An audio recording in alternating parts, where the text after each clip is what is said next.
Shalom, selamat pagi. Kita bertemu kembali dalam renungan pagi kita yang tertulis di kitab Wahyu pasal 11 ayat 15. Namun sebelumnya kita berdoa. Terima kasih Tuhan atas kasih Tuhan yang boleh kami rasakan hingga saat ini. Tuhan selalu menyertai kami dalam setiap kehidupan kami. Sebentar lagi kami mau mendengarkan firman-Mu. Karena itu Bapa, ajari kami melalui Rohul Kudus-Mu, supaya ketika kami membaca dan mendengarkan firman-Mu, kami boleh memahaminya. Di dalam nama Yesus Kristus kami berdoa dan mengucap syukur. Amin. Firman Tuhan bagi kita di Wahyu pasal 11 ayat 15 demikian.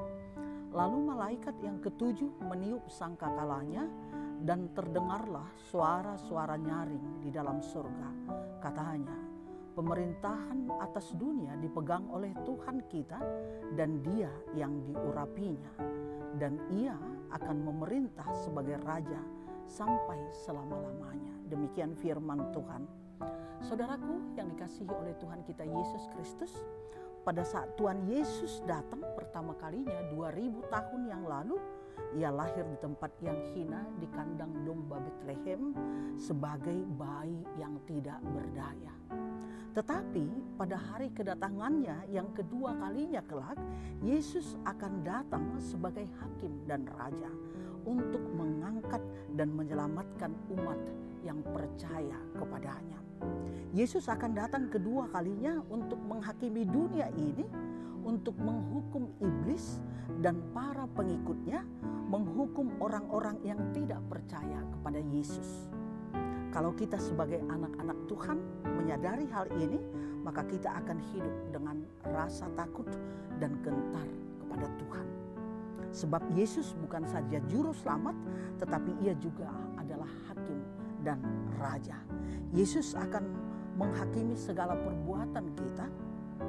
Yesus akan menentukan upah yang akan kita terima.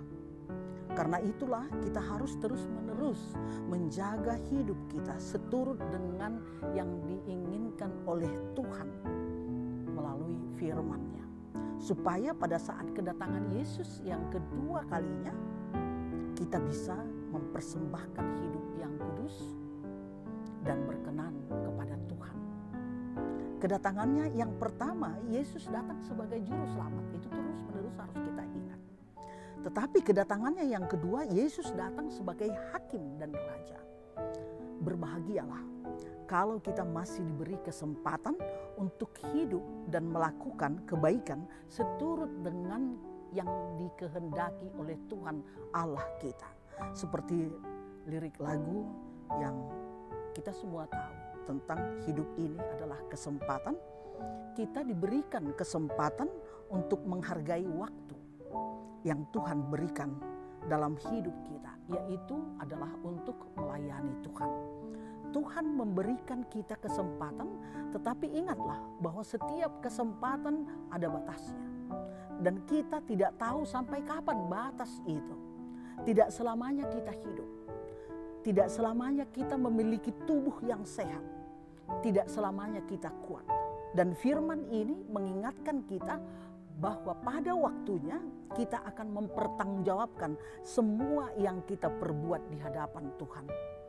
Tuhan sangat mengetahui tentang riwayat dan histori kehidupan kita.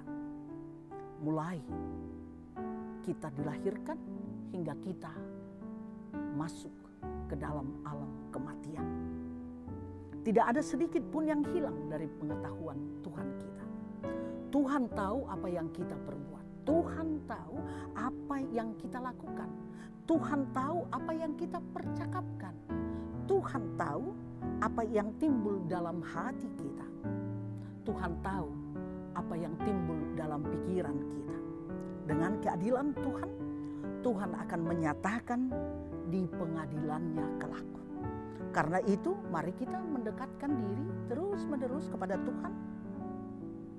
Dan kita mau diproses. Sebab pemerintahan atas dunia dipegang oleh Tuhan Yesus. Yesus akan memerintah sebagai Raja kekal sampai selama-lamanya. Mari kita percaya kepada Yesus. Yesus, dan mari kita pegang teguh iman kita kepada Dia. Amin. Kita berdoa.